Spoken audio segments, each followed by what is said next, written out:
ఈరోజు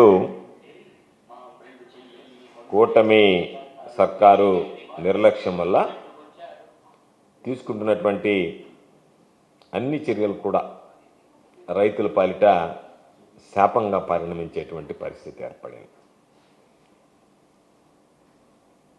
కూటమి ప్రభుత్వం ఈరోజు తీసుకుంటున్నటువంటి నిర్ణయాలు రైతులకు సంబంధించి, అన్నదాతలకు సంబంధించి తీవ్రమైనటువంటి కష్టాలు, తీవ్రమైనటువంటి నష్టాల్లో కూరుకుపోయేటువంటి ప్రమాదం, 10 మందికి అన్నం పెట్టేటువంటి అన్నదాత మీద చంద్రబాబు నాయుడు పరిపాలన కత్తి కట్టేటువంటి విధంగా, కక్ష తీర్చుకునేటువంటి విధంగా ఉంది తప్ప ఎక్కడ కూడా అన్నదాతలను ఆదుకోవాలనేటువంటి కనీస ఆలోచన లేకపోవడం అనేటువంటిది దురదృష్టకరమైనటువంటి విషయం.